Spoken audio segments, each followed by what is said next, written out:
Hey guys, welcome to 12 Step Crashers, episode number 12. Tonight I got my co host Eric and our lovely guest Aimee with us tonight to rock yet another podcast episode. How are you, Eric? Me, I'm tired. I'm good, but I'm tired. I didn't nap today, and I thought, wait a second, before we go any further, I thought it was M.A. You said almost made it sound like Emmy. I'm sorry, it's because I'm French, Yeah, but And it's yes, you're right. a word. Yes, I don't know how to pronounce. So, I, I without just hope further you don't ado, have to correct me the whole podcast. I'm gonna try to do my Beyond the best, my pale. very best. I'm a stone cold addict. Give me a chance. Okay, you're right. I do believe in second chances. So, how are you? Oh, I'm good. Camera's out of focus now. Great. You are out of focus. Yeah, that's 88. All the time. Yeah. Okay, it's just me. A great day at work, not a lot of disassociating, only when necessary. As a follow up to like maybe anyone that watched our freestyle, it's like, yeah, that still happens, even though that freestyle was in September. What about you, Aimee? I'm good. I'm really excited for this experience. But I had a nap today. Didn't do much. Saved all my energy for this. Great. Well, we are honored to have you at your max capacity. Peak form, Peace. Yes, exactly. unlike me. How are you? I'm okay actually. I'm feeling good. Get the holiday season is trying to grow on me, even though I ate it. It's gotta have the best of me. I'm holding out. Good for humanity. Yes. See, So that didn't anyway, trigger me. we are glad to have you with us. And for those that don't know you, you are part of the same fellowship we are into. So the alumni from Heritage and Seerage and Treatment Center. And perhaps we could start the podcast by you introducing, well, where you're from and what's your journey with sobriety. Yeah, for sure. So I'm in a small town between Yarmouth and Bigby in Nova Scotia. It's this little community. Everyone knows everyone. We're right next to the ocean. It's a nice spot, but it's a small town. I'll start a little bit with when I started. It was April 6th. I looked out for help. I was crying. That day, it will always be. Oh, April 6th will be the day of my rebirth, pretty much, because it was rough. But then I reached out to Barry and then Sea Ridge, and then I got connected with the meetings right away. And yeah, that's where I met pretty much everyone that I talked to, you lovely people. I was sobering up at home. I did this all in my own place. But I think I had to because this was my danger zone and I just wanted to go in right away. Right. Exactly what was it about the groups that you found so useful towards your sobriety and your motivation? Well, the motivation was seeing how much clean time people got and that I wasn't alone because I felt like I was this was a unique problem how I felt. And then when people were just raw and like literally no filter would say how it is, how they were feeling, it was like, I'm not the only one that thinks this. And I just felt a comfort, and it was just everyone was so nice, welcoming. That was one thing. Like, the group was very welcoming, which was what I needed to stay. Yeah, I can relate to that. The sense of community is quite unique. I wouldn't say to our fellowship, but to the concept of fellowship in sobriety. I think people get to share in a vulnerable way that we don't really get the opportunity to do elsewhere, at least not on that topic. And I'd like to say that our group is particularly different, but I don't know about that. I have never been into other groups, but it is important to my heart, to the very least. And what were you about to say, Eric? Go ahead. It's easy for me to speak on why our group is different because I'll tell you why. And, we're not talking 12 steps all the time. So the answer and the shares are not always about my higher power and by the grace of my higher power. I'm not trying to shit on this program, but in our shares, people really do talk about what's bothering them. talk about what they need to do, the tools they need to develop more. And it's a common theme. We see people trying to grasp the tools that they learn in SMART and other concepts that we talk about. And I think that's what makes the room different, is that there's a lot more that we can take away from the shares, I think, than you take from other rooms. That's a good point, because yes, it's no secret that 12 step is predominant pretty much in every recovery circle. So smart recovery, especially in Canada, is quite rare to begin with. So having such a large group that is smart based, but also welcoming of 12 steppers and, like not necessarily smart limited No, no. is quite unique. I'm confident saying this is unique. This was one question I wanted to ask. So, like 12 step crashers, where did that name come from? Like, you guys, is it one of you guys is more 12 step, the other's more smart? Because I feel like sometimes it's one sided, but I love that. I love that you guys No, both I do it this combine time it. because I know you've told the story many times. I'll tell it this time. It so happened one night, I forget the reason why, the regular SMART meeting was canceled, and there was a separate meeting going on from the splinter group, let's call them. I'd been part of my group when they kind of splintered off, having their own meetings. And Ed texts me, since our meeting is canceled, why don't we hop into theirs? I was like, well, I don't know. I don't really want to go. And he's like, well, come on.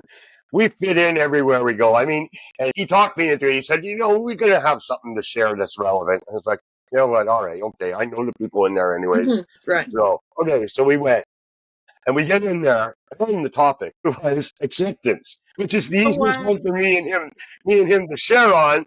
And everybody kind of shared. And both Ev and I went last. The last two. I don't know if it was because we were in that group and we felt like we wanted to dig deeper, but our shares were pretty raw. They were pretty. Step one. We got a lot of comments about that, even from the facilitator of the meeting. He texted us, and so from that point on, it was like, you see, we can go into any meeting, we can crash any meeting. Okay, all right. And that's where our 12 steps crashers came from. Okay. Yeah. And, it's with all due respect to any community, the idea was that it doesn't matter because we come with a smart mindset, but sobriety is universal. If you skip the first minute of any meeting, every meeting is the same. Right. You get a topic and then usually addicts will go off topic. Anyway, it's how that goes. I can't stay on topic, so. I'm going to have fun tonight. Oh, yeah. But anyway, so there you go. And then that's the short version, but yeah. We had only been toying with the meme page, it all came together that night. We weren't even thinking podcasts or anything then. We did that meeting, then we knew what we were calling the meme page. And Exactly. We knew we wanted to kind of emulate, is it Hobo Jesus? Yes. What's the community? 12-step humor, right? Are they called? Yeah. Yeah. Yeah, I like those memes because they go hard. Well, sometimes we go hard, but a little less hard. Don't forget, I'm the top fan. So that's where that was kind of like gestated and was born there. What you said? I said, don't forget, I'm the top fan. Yes, you are. Oh, yeah, that's true. Every week we mention you. Yeah. Consistently, Aimee right here, top fan on our page. Yes, I need a gold medal. I'm expecting a gold medal, guys. We'll work on that. We'll send you a chip or a key tag. Now we got to make them. Yeah. Well, I got a shirt now. Yeah, are those available for purchase? No, not yet. Not yet, but that'd be cool. Do some merch at some point. Yeah, some merch. T-shirts could be more practical. This is great for in here because the window is open. Yeah, that'd be great for actually fundraising. That's. We don't have to monetize this podcast, at least not in this current form. Another time we'll talk. Okay. So, Aimee, getting back to the fellowship. How long have you actually been in? Has it been since April? And that's what I heard, right? Yeah. since April. Yeah. So right around the time we started the meme page too. So Okay. you came in at the moment. The anecdote we just talked about is when you Yeah, came in. that's about the right time. Yeah. Yeah. So I pretty much started the meetings. I did get quite a bit of some clean time, but then I had a slip and it was on the 6-month mark. Mm. So I don't count how many days anymore because it was triggering. I find I was always looking at it. I was obsessing over the number. And yeah, after that, I've changed. After my relapse, I've changed a lot. I became more spiritual, and AA and NA were more in my lifestyle. Smart will always have my heart because, you know, they were my number one. But I like how I can incorporate both and not be biased on one. Right? Yeah, that's great. That's what I said. By our group is very welcoming of the 12 steppers in a sense that a lot of people are working an hybrid program. I don't care what program you do as long as you're sober. That's all I'm rooting for. And that's what's great in the format of the meetings. Anybody can convey the message. It doesn't matter where you come from Right. and what keeps you sober. The message of sobriety is universal. Mm-hmm.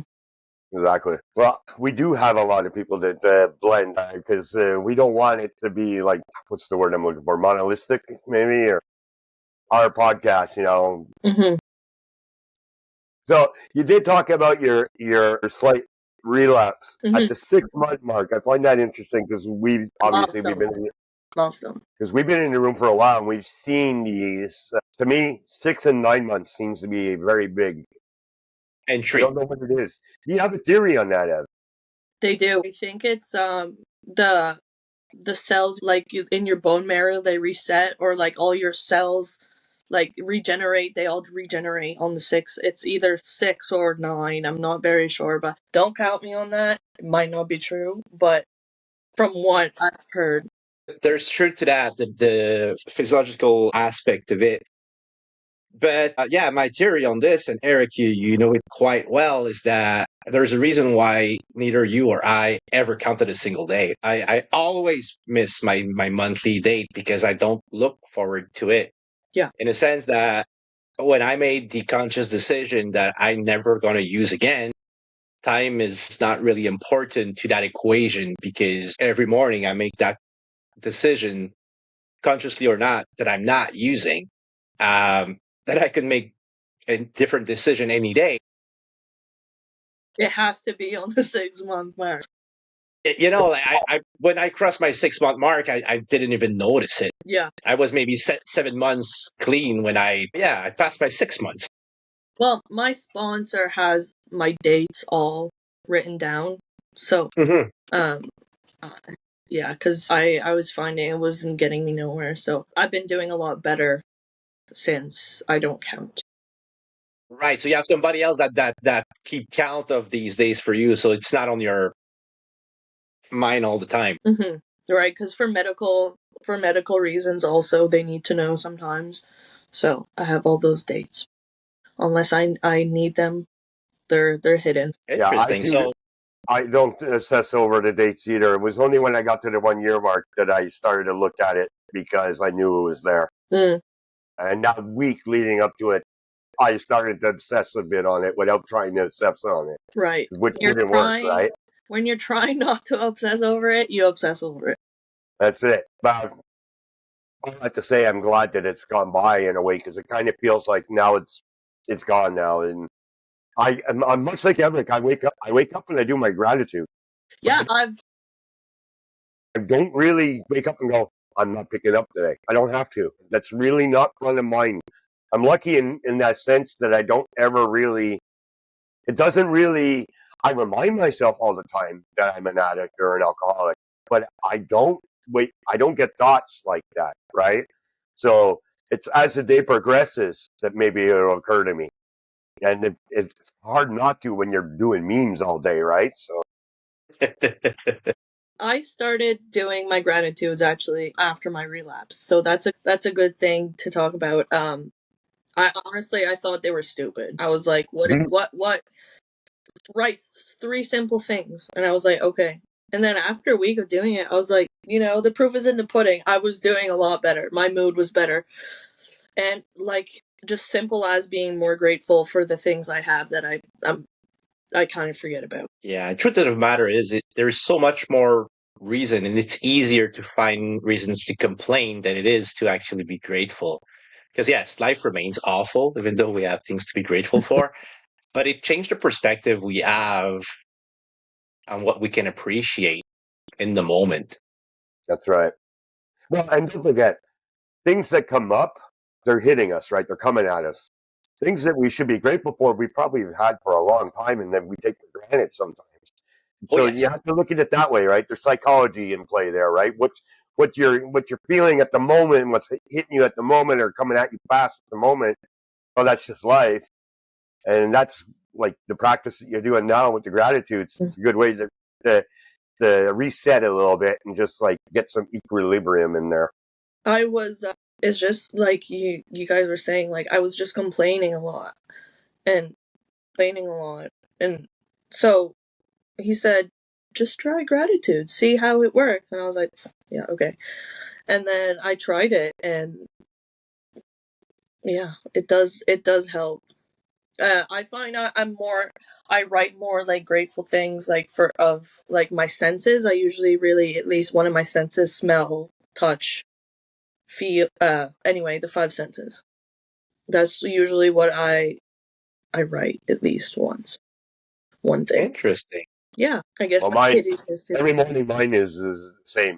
First one was when I open my eyes. Mm-hmm. Hey, I usually tell myself that too. It's like, well, my eyes are open. That's a good start.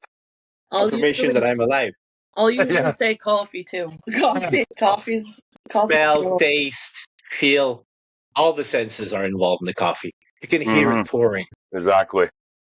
But before you actually relapse on your 6 months, would you say that it was rather easy for you to remain abstinent, or was it like a struggle up until that day that your relapse happened? Do you want to rephrase that? Yeah. From the moment you decided you wanted to join the group and you maintain abstinence, was it something that was easy for you to maintain abstinence up until your relapse, or was it always kind of on your mind to pick up? It was always on my mind to pick up. The first 2 weeks, I didn't even trust myself. I had someone stay with me because I knew. Also, I just wanted to be like, make sure I was okay. Like, if something happened, at least someone was there. But I always found it a struggle because, well, the first week, it was more the routine thing. With my DOC, and it's wake up, do that. Not even sleep, do that. And it was the part of the routine that I had to change. I had to either I would eat a sucker or just draw, and that's really what helped me try to change my routine for not using. Because Create new habits. Yeah, yeah. Just so the audience can actually be on the same page, what's your deal? my DOC is cocaine, but it's weird. Like my main DOC, well, is coke, and then I'm also an alcoholic, and I have an addiction with gambling, and I have more, but I'm not quite certain on those yet. And me and my sponsor, he said me and my sponsor will look more into that. But my DOC was cocaine. The Just like cocaine, me and now. the cocaine around in my where I live, mostly it's not that. It's either cut. I think someone had said it was only like 19% cocaine. Probably. Yeah. What I know is that when I got pee tested in Heritage, I had more fentanyl than I had cocaine in Yep. my urine, and I was getting fish scale quality cocaine, which tells you that even the purest in Canada is not that No. pure. Oh no. They said this is pure. No, I don't believe you on that. It might be 20%. Yeah. But you mentioned also the small community you are in, and what mattered for you in the fellowship was that sense of connection with other people that were talking about addiction. Is it because addiction is pretty predominant in your community? Predominant? What does that mean? Like, is it like a? Is there a lot of people in active addiction around you in the community? There is. There's more recently, but it was good. It was easy to hide. I know a lot of more addicts now because I see what I was like, so I know what they're like, if that makes sense. But Yeah. other people just, yeah, it's not. I couldn't go to any in-persons. I don't even think there's an in-person down here. Right, so you would have to drive to another city to Yeah. get an actual meeting in Because person. anonymity wouldn't be a thing. It would not. Yeah. If that's what you were searching for, definitely it wouldn't be a thing. Yeah. Neither Eric or I think very highly of the concept of anonymity, but Yeah, that's I'm another gonna topic. say a lot of AA words because when I talk recovery, it comes out. That's okay. We use a lot of AA slogans on the regular Especially in memes. because I it know. works when I work it. Yeah. I mean, it's the Seroquel memes. Oh man, I can relate to those. Did you use Seroquel to sleep? I use it for sleep. We all do here then. Seroquel gang. The Seroquel gang, yeah. Well, I was switched back to trazodone, so I'm back in the weight gain sleeper now. Yeah.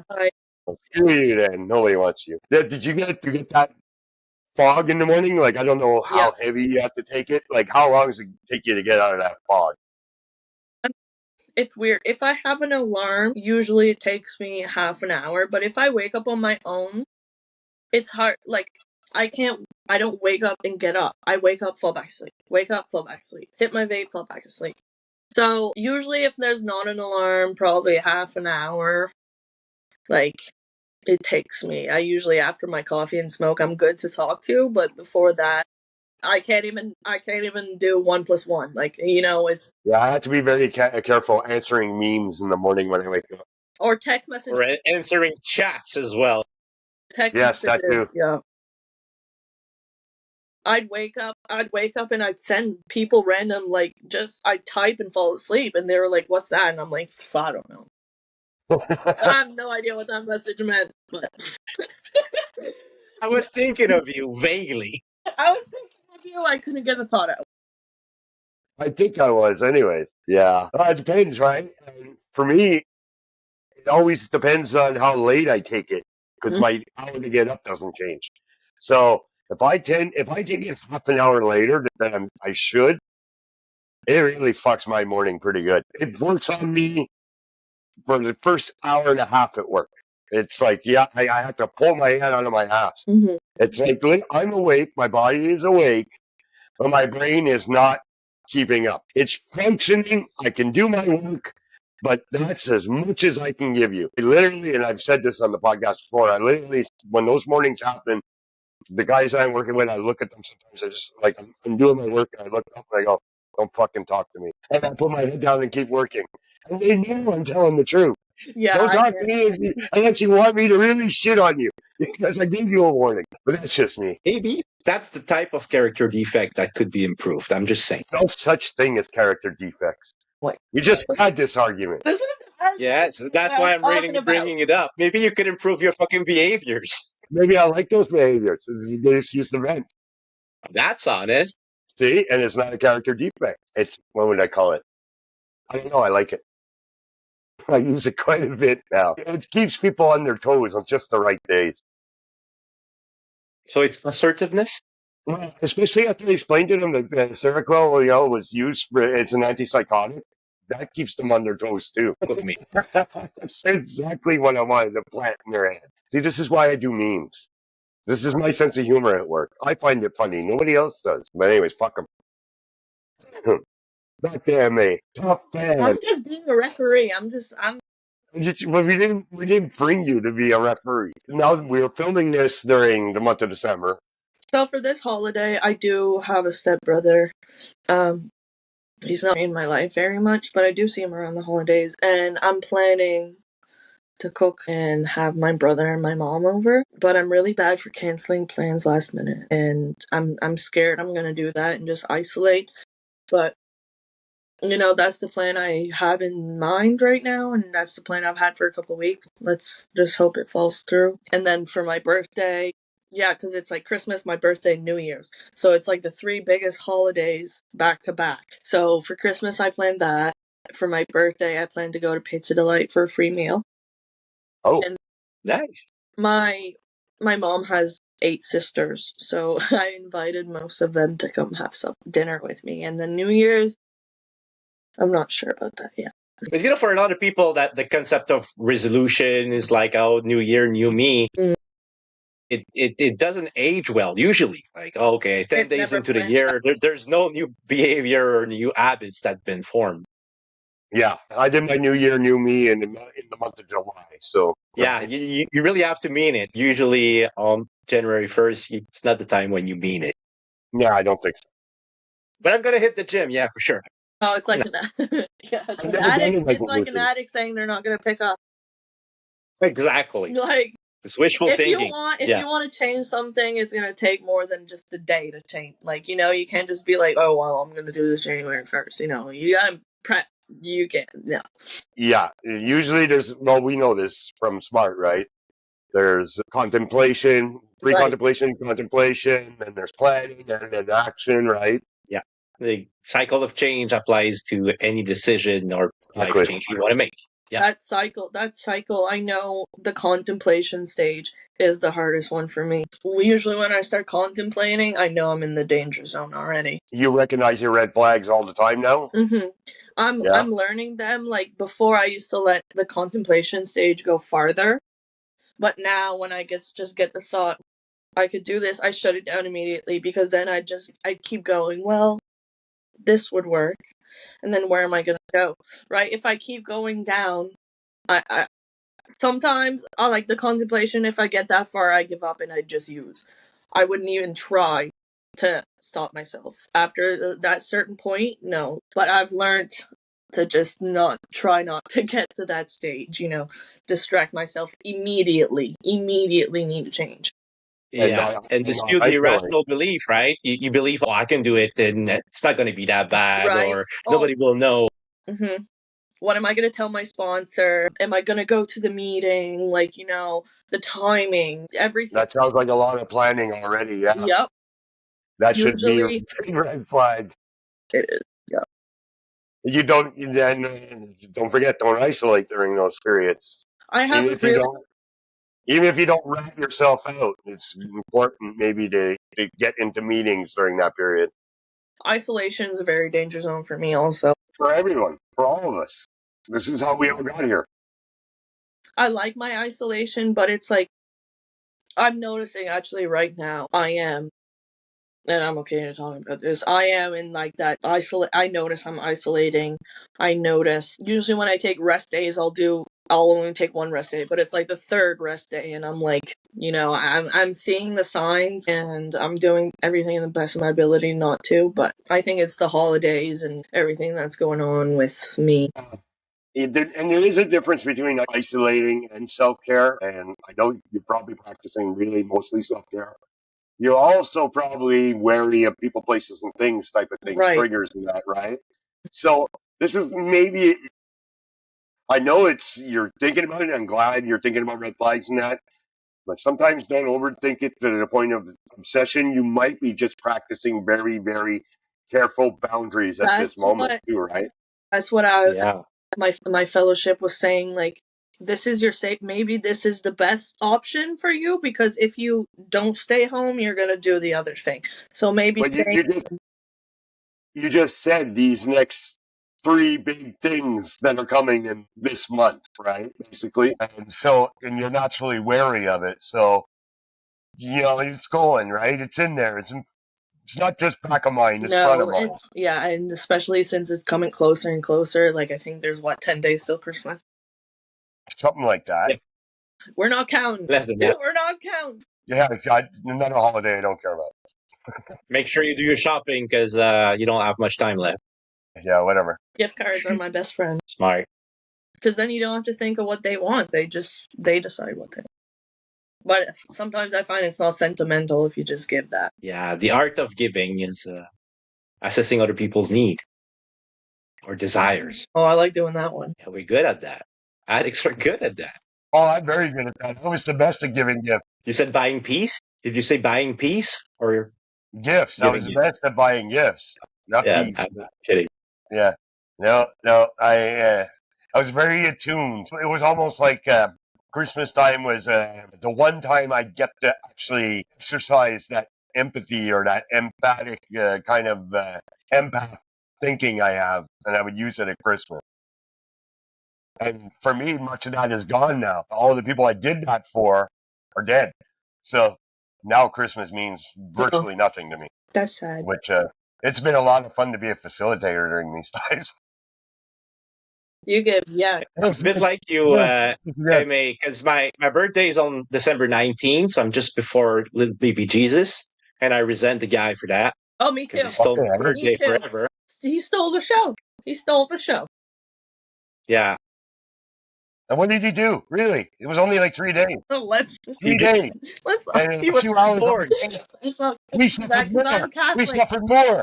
I'm Catholic. Okay. He died for your sins. What sins? He died for our sins. How come? Man, this guy needed therapy, though, to have a father like Yes, that. Holy shit. yes, that's a cruel father. And what's the logic to that? Should we sin to honor him? I don't He know. died I've for it. always He wondered. died for it. I know. I never understood it. And where did this guy come from? I don't remember him in the first part of the Bible. All the Old Testament doesn't talk about him coming. And then New Testament arrives and this fucker shows up. And people are giving him gifts and everything. And his mother Isn't doesn't it? talk to his father. Isn't it Christmas that he died on, and then Easter he was born? No, No. that's Easter. Easter is when he supposedly Died rose for three again. days, Not that anybody or saw him, but or he got so fucking hungover, it didn't came out for 3 days. yeah. That's my theory. all the wine and the bread. Oh no, actually, he got stoned. I believe. I'm kidding. That's so bad. See, a few sins in his honor. We're gonna take his inventory. Yeah. Yeah, there's all that time in the desert you never talk about. What If we're happened then? gonna discuss 12-step a bit, I think that's a good one. The self inventory, Mm-hmm. or essentially the idea that we can only work on our own part in any situations. Something that I think is even easier to understand from a 12-step literature than it is in the STAR program. Back to you, Eric. Oh, I was about to ask her, have you done that? Have you done your inventory? I assume you have. No, Not yet? not yet. I'm at step 3 Good. right now. I'm at step 3 right now. But I do plan on it. All jokes aside, there's a lot in inventory I need to take, and I think that will do a big impact because it's like if I don't have a reason to, I'm not gonna explain and stay on my resentments, and because I noticed a lot of people were pointing it out with my heart, with how I was raised and the situation that happened when I was a kid. Like, there's part of that for why I use. Mhm. And I still to this day never really opened the door because I don't know, it scares me because I don't remember 3/4 of it. So I'm just hoping consciously that it'll come out when I'm ready. Right. Yeah, because That is my theory on it, because Adam knows my opinion on this. It's not before a year, I believe anybody should touch that. Mhm, I really think I you need agree. a year of recovery and You let your need to be body solid. come back, your brain come back before you even think to look at that. Some stuff is going to come naturally on its own anyways. Mhm. But to actually attempt to look at it, I don't think anyone really should in any program before a year. It's a dangerous It's a thing. very dangerous time. Yeah. Well, like I've yet to come across an addict that doesn't have deep trauma, and usually childhood traumas. Oh yeah. So, and there's a reason why step 4 is also called relapse step, because it happens quite a lot. People trying to push through too hard, and then it's just unbearable. So I'm a big fan of also having therapy, or like having a lot of resources, not only working that step as it's stated in the literature, because I think it's dangerous for anyone. It doesn't matter what your actual traumas are. It can definitely bring up things that you didn't want to remember, Yeah. didn't even know that happened. Yes, definitely dangerous. During my step work, I did have a couple moments that just came to me when I was writing down. I literally got a flashback. So it was literally like I was in my whatever I was doing, my it was a flashback and it felt so real, and I was like, did that actually happen? Like, it was literally like a movie playing in my head. Wow. And that's the thing, right? Because it was a coping mechanism. Yeah. Yeah. And that's the thing. These things, when they come rushing back, we're not ready necessarily for them, right? It's one thing to in early recovery to get them on their own, like you were having there. Basically that happened to you doing something else and that came. And that you're not like deep diving looking into it. That just comes, and that you have to deal with. You do disputing or whatever you do, distraction, like you said. But the actual inventory itself, well, I knows my opinion on this. I always believe it should be guided by a professional, really. Yeah. I did mine in therapy, and it wasn't necessarily like I looked at all my inventory. I just wanted to go to places that were, and stuff that was still wounding me and I wasn't healed from, which I couldn't necessarily put my finger on. So it was like, with the guidance of my therapist, we were able to get to these places. I would not have been able to do it properly on my own because I'm just not that smart. Not sober, anyway. Well, not even sober. Yeah. I don't believe. Other people maybe can, and that's the beauty, I guess, of the program. But for myself, I didn't trust myself to do it, to look at it properly, and to go to the places I needed to go. And as a matter of fact, I often tried to go away from where I needed to go. And I needed that guidance. I would spend 35 minutes with her basically waiting. And then she'd go, can we go back to here now? Because my coping mechanism is anything but, right? So it was I'm just going to grab my charger real quick. No stress. We'll edit that part out. It's funny because it warned me to plug my phone in before I started, but, I'm an addict and don't listen. Oh, you got to watch that negative self-talk. I've been bad for it today. I have been bad for it today. Well, there's going to be an edit. I'm going to go get. Oh, never mind. I got one here. Probably an extra one. Okay, never mind. Smart boy. So you guys like bubbly? We're trying to get a sponsor. They still ignore us.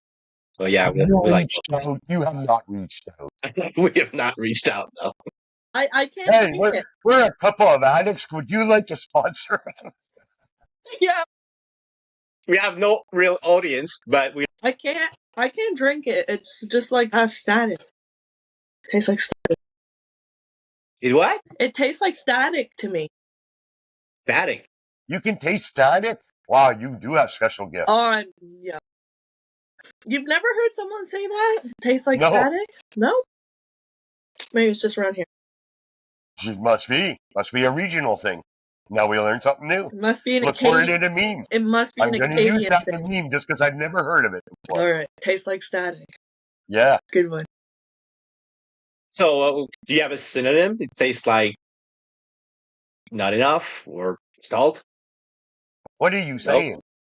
I'm saying, well, because I never heard that, but that probably refers to something that I would understand. It's like you're drinking needles. Like it's just tick, tick, tick, tick, tick.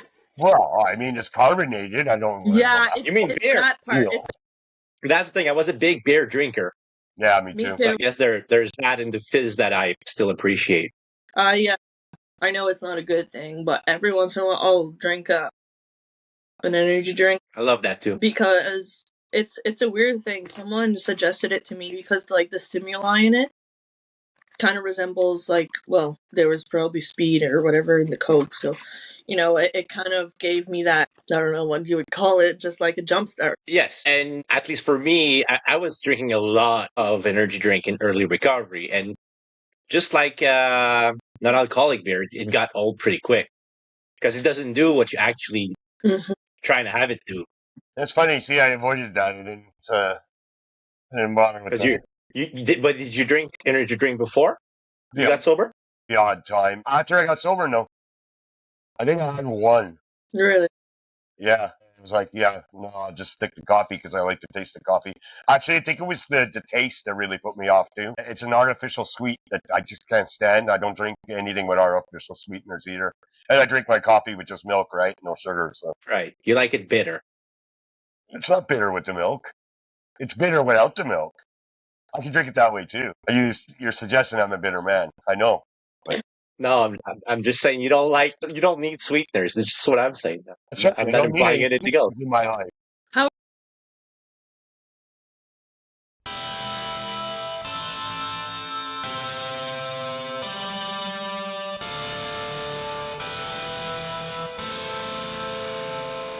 I got 99 problems and they all bitches. Wish I was Jigga, man. Carefree living, but I'm not Sean or Martin Louis. I'm the Cleveland nigga rolling with the Brooklyn boy. You know how I be when you start living large. I control my own life. Charles was never in charge.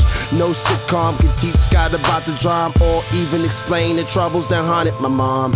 On Christmas time, my mom Christmas grind got me most of what I wanted. How'd you do it, mom? Huh? She copped the toys I would play with in my room by myself while he by himself. He got two older brothers, one hood, one good. An independent older sister kept me flying when she could, but they all didn't see the little bit of sadness in me.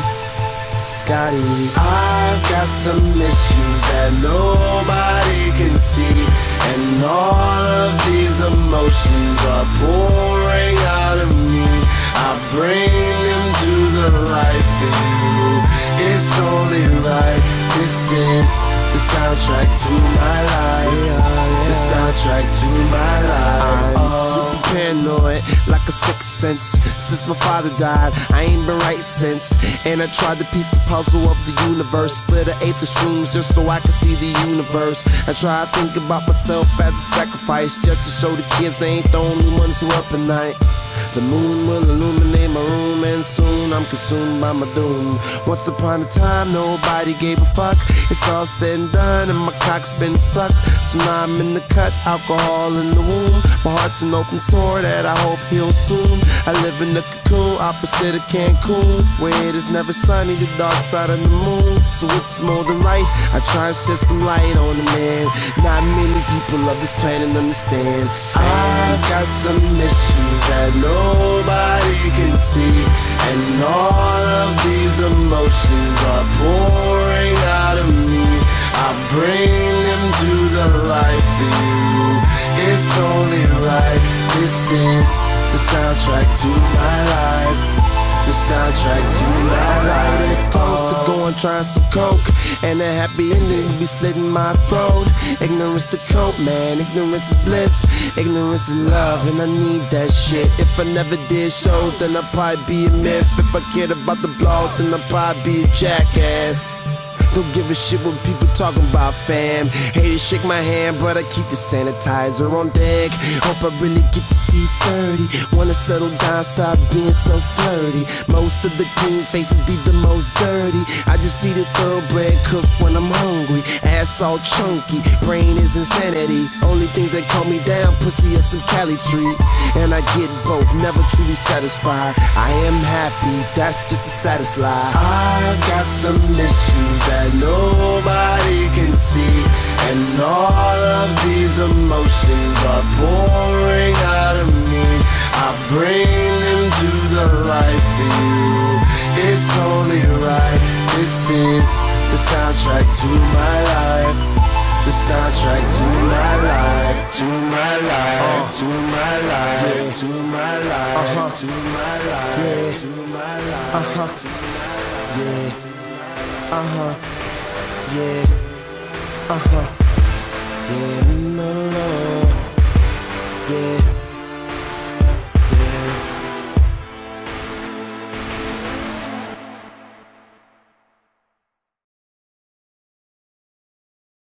How are you liking meetings? Who you asking? Both. Yeah, mostly Eric. One of the time. I enjoy hosting meetings. Mm-hmm. It got easier I think at the start, initially, like me and Evan discussed this. Like, there's like a imposter syndrome that sets in a little bit. It's my self-esteem trying to sabotage me, right? It's trying to create doubt. And once I got over that, it was okay. And I don't worry too much about feedbacks anymore. I worried about like what I was going to say, and I always having feedback. And now sometimes I just roll on to the next person with very little feedback, because I know what the meeting is for, and the meeting is for everyone to get up and share.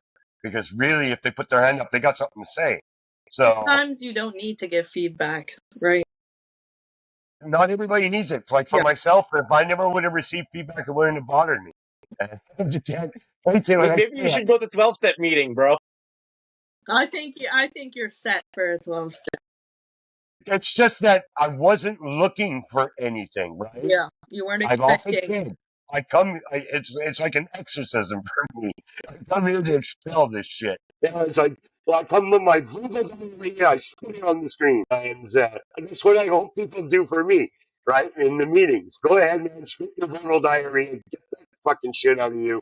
Do When you? I'm playing up here, and get it out. And so in the ones that, especially the Friday nights, we try to like really get people bouncing off each other. We'll ask questions actually after they've shared, right? Because we want to hear more sometimes from some people, and we just want to get like people talking to think more about it than just like that, almost like an in-person smart meeting. I know Eb feels the same way about the Friday. So yeah, I'm Yes. enjoying the meetings so far. The Friday, actually, the idea is more of a fellowship than a traditional meeting. I want people to feel engaged and actually have the opportunity to crosstalk as much as they can. It's not easy on an online meeting to stimulate crosstalk, especially in that community that goes one at a time, and that actually apologize when they do crosstalk. Yeah. Please don't.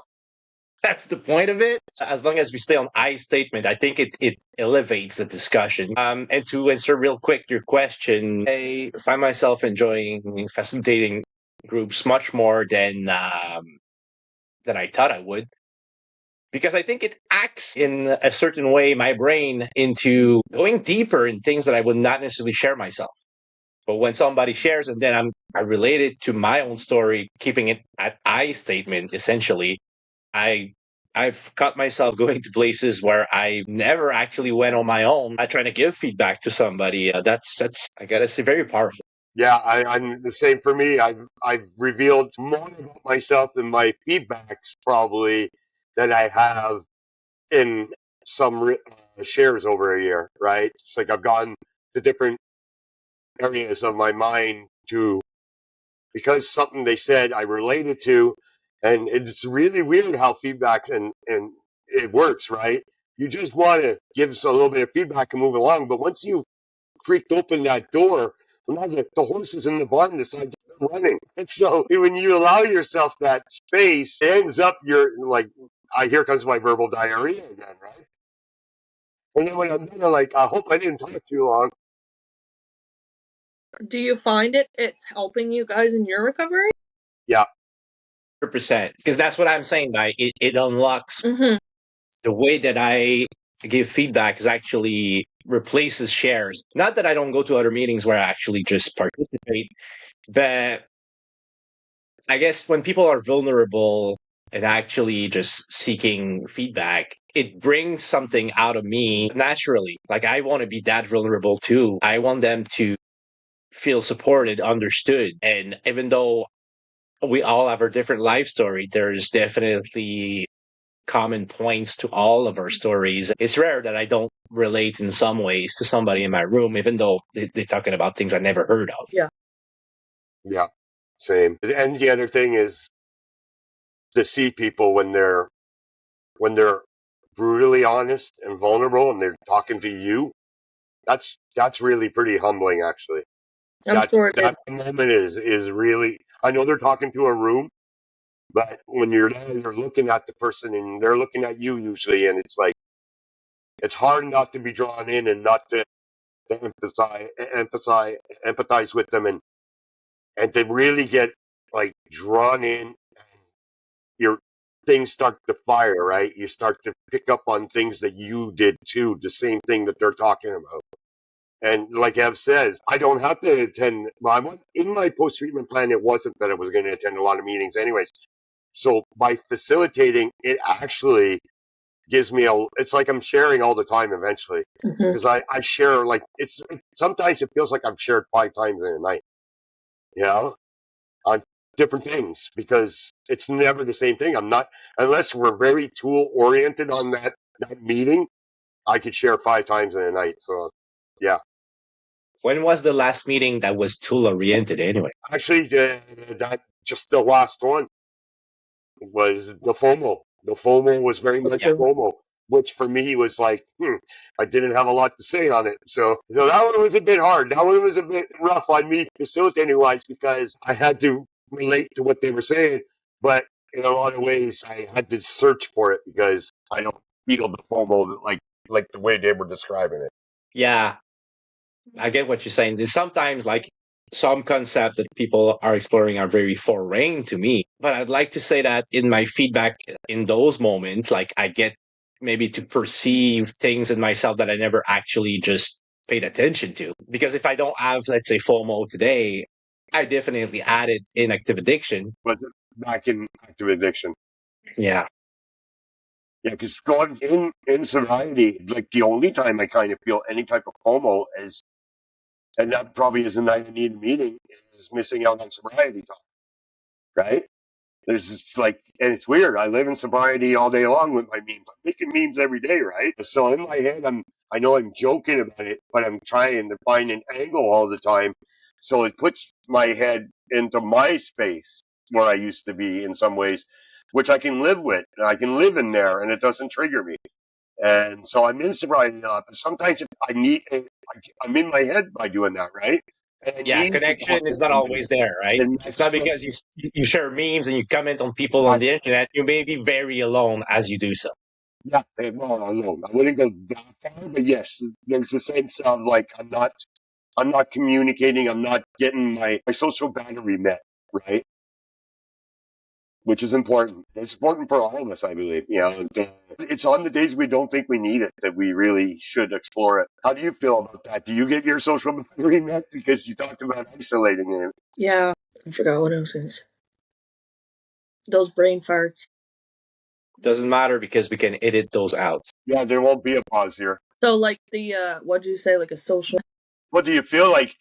Do you have days where you haven't got your social battery met? Like you haven't got enough interaction, even if it's just online. Which for me, most of it is. Yeah, me too, honestly, because there's a difference. Even though I'm alone here, like usually I'll always have someone on I talk to a lot of people on FaceTime, because my community, I don't talk to anyone in my community.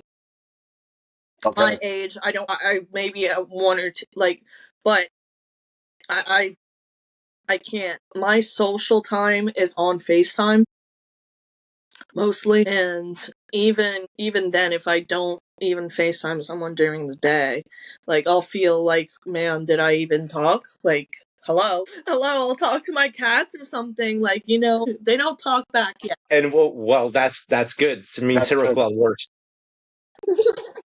Only in our dreams. But I do find when I go out in public, I'll need a reset from that social battery, even though if I don't talk to anyone in the store, like so you have a limited social time that you can tolerate. Especially like if I go to town like Yarmouth, I'm not used to all the commotion, and like here it's just like if you go to a grocery store you maybe see 2 or 3 people. But with people invading your space and just kind of breathing over you, it gets me chilled. And when you were in active addiction, was it pretty much the same? You would socialize mainly on FaceTime, or I wouldn't even socialize with anyone. You would isolate. I would use here by myself. I would hardly even, when I was drinking, I would socialize. But the cocaine was making me antisocial.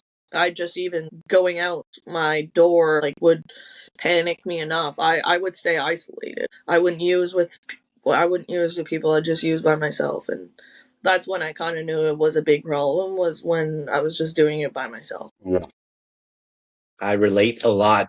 I was not a party user. Well, I was, but not problematically. At the start, I was. But then I noticed that people were noticing I was using. They were like, she's kind of like doing this with her jaw. So it would make me scared that people would know I'd use. So, and it wasn't when I started drinking and partying out like with people. Cocaine wasn't such a big thing. People were mostly drinking and smoking weed. So when I started doing it, it was like a big secret. And yeah, I would only do it. There's only a certain few that would do it. And I'd hide it from everyone else. But then when no one wanted to party by myself. And it wasn't even a party. Yeah. It wasn't a party half the time. So in a way, it would. Yeah, it becomes a compulsion. So. Yeah. Oh, yeah. But would you say that now that you're sober, like going out in public and being around party people is less problematic for you because you associate your using to isolation more than connection? Yeah. Yeah. Because I'm surprised it is the case, but right now, at least for the last 6 months, like I'm around people that use and I don't even think about it. It's their thing, I'm doing my thing, and it's much more when I'm isolated at home that I may have some thoughts about it. Me, it's when I see someone in use, it's like I kind of put myself reverse. Like I was like, was that really what I was looking like? Was that what people were seeing me like? And I usually get disgusted pretty quick. And Absolutely. So I like to see people that are using now because of this. It reminds me of what I don't want and what I'm rightfully shameful about. I'm very ashamed. Yeah, especially people in my community. A lot of people, even though they didn't know me, they knew I was a user. And I got a lot of shame for that. And I know a lot of people felt sorry for me because, like, they knew about me losing my father young, so they're like, well, she had a hard time, but still, that wasn't an excuse to use drugs. But that's what I was doing because that's all I knew best. And now that you're clean, would you say that the same people that felt sorry for you in active addiction are now vouching for you in sobriety? No. I know there is some people around that they're saying that there was videos of me at the drug dealer's house. Literally, that's the rumor that's going around right now, that I'm currently in big relapse. That's what this community is talking about, and no one's checked them. So they just assume and run with that rumor instead of checking on you. Yeah. Broken telephone, right? And no one checks on it. They just pass it on and make it bigger. Mm-hmm. Yeah. And that's what's fucking sad is the people that actually don't have necessarily a substance use disorder. They're I want to say not much better than the addict version of us, like. No, the addict version knew how to keep his fucking mouth shut. Right. Yeah, for one thing. But like, it's hard for other people to understand addiction. I get it. But it's not that hard to actually just genuinely pay attention to people that are in recovery. It's not hard to be humble and think, oh, well, maybe there's more stuff going on. They just automatically think, oh, she's a loser, she uses. Right. And is the town so boring that they have to make believe like that? Yep. Yeah, that's it is. And that's why I think I just stay kind of home, because even if I try to go out for fresh air, like someone will see me and then it'll trigger me, or they'll ask me how I'm doing, or, they give me this look, or it's like, I'll know the news faster. Like, people know the news faster than I know the news myself about me, pretty much. It's that fact. Yeah. Small towns. It's interesting getting to learn about yourself from others. Yeah, right? They know me better than fictional version. I know wow, myself. that girl's having a really good time. And well, considering this and the fact that it's probably unlikely that it will change over time. Yeah. Do you see yourself staying in that community on the long term? It was a conversation that my sponsor did bring up, that maybe this small town isn't the best. I want to, but I don't, because this is where I'm from. Like, right? Your roots. my roots, yeah, and I'm Acadian, but there's other places. I think I'm just staying right here because my mom. And after, yeah, I don't plan on staying here, but I don't want to go in a big town either. So, but Well, it doesn't sound like a big town would suit you, but there is other small towns where you can right, go. there is like maybe Midtown or something, like something right in between. Or, but I don't want. I can't evolve. I can't evolve in this community. There's no way I could. Yeah. But in the same way, right now, you don't feel like you're struggling because of the community itself or the lack. Well, that's interesting because that always go back to the people, places, and things, right? In active addiction, certain things are easy to change. Places, when you come from a small town, like you have to deal with what it means to now becoming clean, the same environment where you used to use. And it's hard to change people's minds. People, they love to be certain about something because it makes them certain of things. Yeah. Right? And what's the worst for me is that people that actually love the addict version of me, they absolutely love the shit out of me. I was people pleasing. They don't really like or support me in sobriety.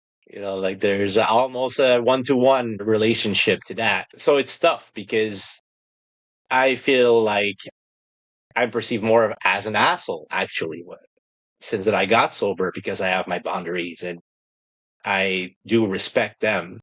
And, you know, a lot of people that I thought were my people are just simply not around anymore. I did not anticipate that. I thought that people would be happy that I get LT. Mm-hmm. It did not happen this way. Mm-hmm. I've been met with a lot of it. To me, it feels like a lot of ambivalence, right? Like a lot of and a lot of things didn't change, and then and other things, it's like I don't hear from anyone too. So it's like, yeah. So it's a good thing I planned in a way from the beginning when I went into Heritage that I was going to be doing this all on my own, and I planned activities and stuff to work on myself by myself. Because good thing I didn't think otherwise. I would have been very disappointed with the expectations not being met. My family was saying they were going to be supportive and everything, and they said, we'll be here for you, blah, and then Yeah, I had the same thing from some family members. Yeah. It's like, you know, if you're not going to do it, why are you saying this to me? it's lip People service. have those intentions. They just don't know how. They just don't even know. And they wouldn't know how anyways. And I try to be more sympathetic sometimes when I hold that resentment, because it's like, what really did we put them through? Sometimes it pops in my head, but most of the time it's kind of like, Never forget how much we put ourselves through. So I don't care about anybody else's opinion. I've made that peace a long time ago when I got out. I don't Yeah. give a rat's fucking ass about anybody else. It's part of my selfish recovery. It's all about me. You want it? You guys don't want nothing to do with me? I don't want nothing to do with you either. I will find new people. In the same way that personally I've been extremely deceptive to the people around me, people that trusted me, people that love me. I have betrayed a lot of trust, right? When I was in active use. So it doesn't really matter to them that I'm saying the truth today, that I'm living an honest life. right. They will always perceive the fact that I have lied and I've broken the trust. And that's something that took me over a year to actually accept, that I have to let it go because I won't change their mind. And it might be permanent. In 10 years, people still may have the exact same opinion they had of me before I get clean. And that's the hardest thing because, I deeply regret. And if I'm going to do step 4 kind of shit, well, yeah, but then what? Then I just move on because there's no future in a relationship that we broke it. Yeah, That's hard to accept. So I don't see. This is why I always when I talk about recovery in the room, that I stress the self. I stress everything about me. And when I relate it to another addict or alcoholic, I want them to kind of hear it, because fucking don't count on anybody. And make sure that you're in a good place all the time. And don't try to think of what they're thinking of. Only think about yourself, and always think about yourself first. Because you want to know why? They're always thinking of themselves first. This is the thing I'm going to not use an I statement here, but we don't seem to get that sometimes. We're always trying to fix or understand what people think and this and that. Most people don't think about me at all. So I'm once still we get to working. understand that, We're still trying to meet their expectations instead of applying the needed selfishness that we need to put in our sobriety. And once we actually get that and we stop trying to people please and show them our good of people we became, then it becomes easier to I manage. struggle with that. I'm still too I'm still too invested on what people think of me. And that's normal. I think in early recovery, we're all been there. Yeah. and you're young too, right? And It's a lot, I was thinking that earlier when you guys were talking, like it's the fear of missing out. It might be different for me because I'm very young. yes, we've talked about this too. You still have things to miss on, not like Yeah, but us old creeps. I'm okay. I'm okay on missing on that. I've done it. There was actually a meme saying like, why are alcoholics like getting clean around like 20, 25? It's like, cause we've been partying since we were 15.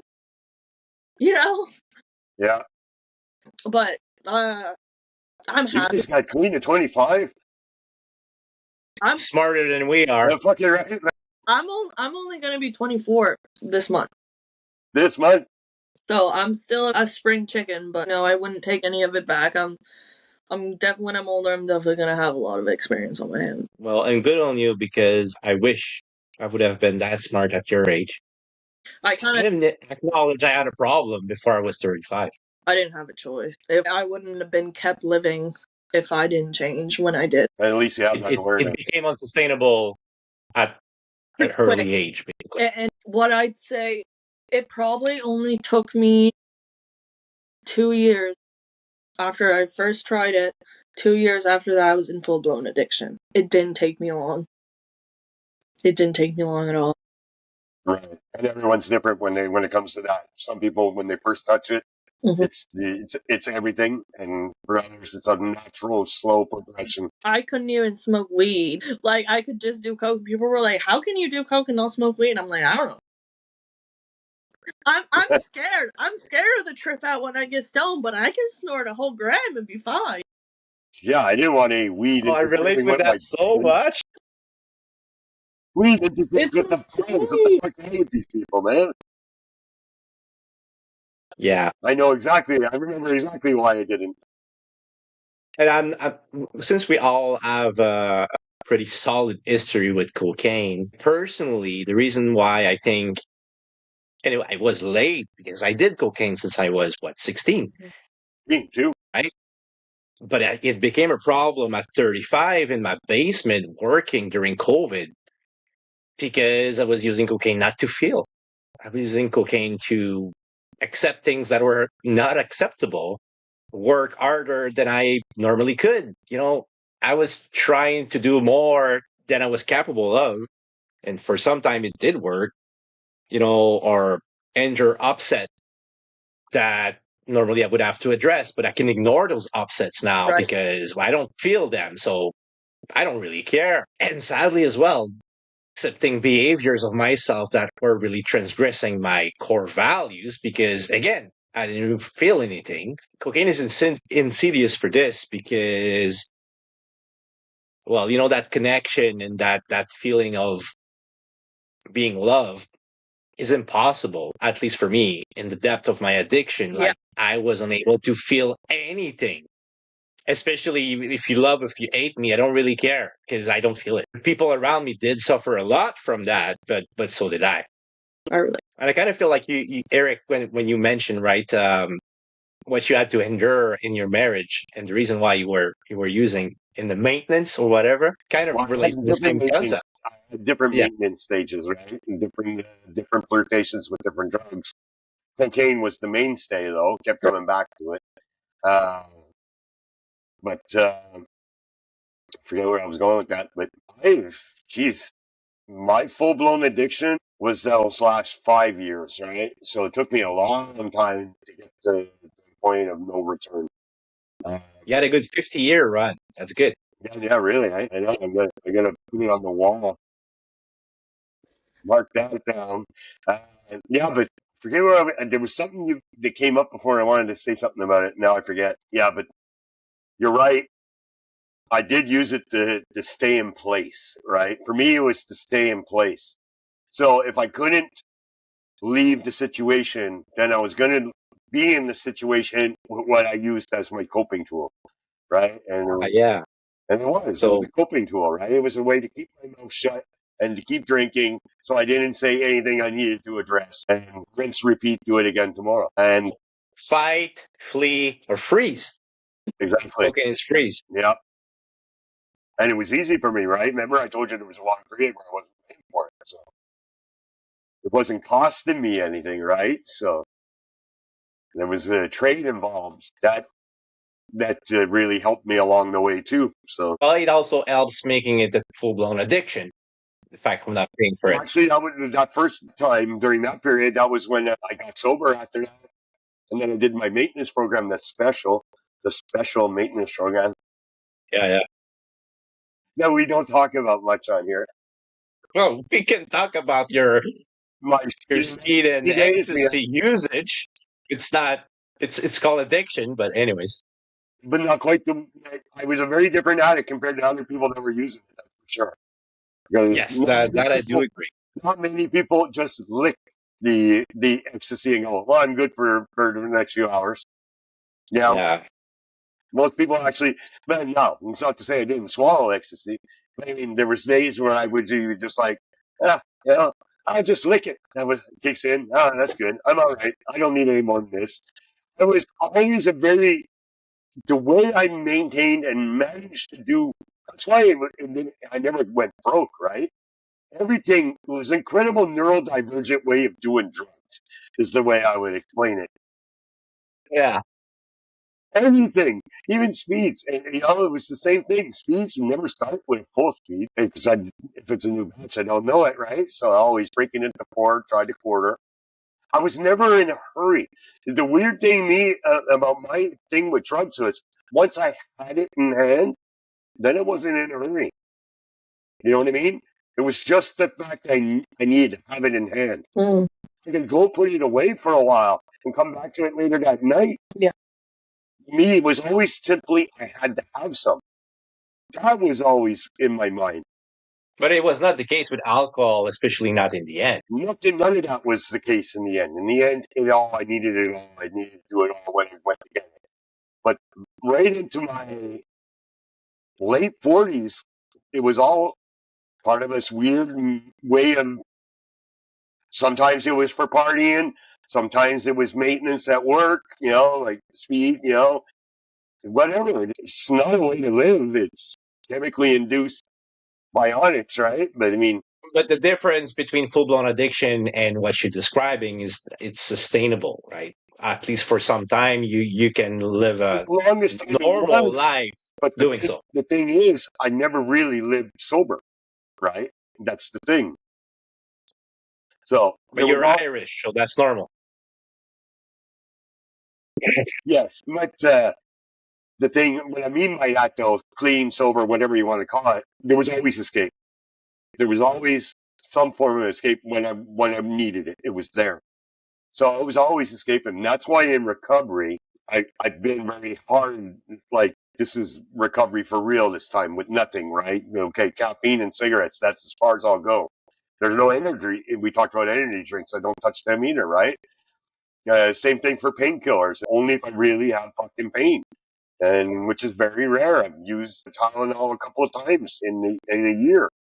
That's what I've used. I've been to the dentist. I think I took one pill that the dentist gave me, and I never used the bottle again.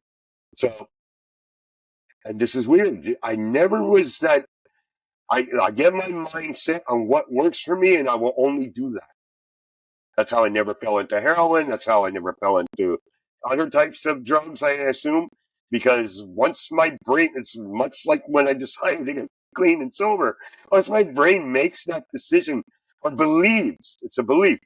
Once I have that belief, irrational or not, my brain accepts it. We cannot assume what would have happened, but let's just say that you got lucky. You decided to lick ecstasy and not lick crystal meth. That's right. Exactly. Because you probably would have stayed in maintenance for too long on meth. Probably.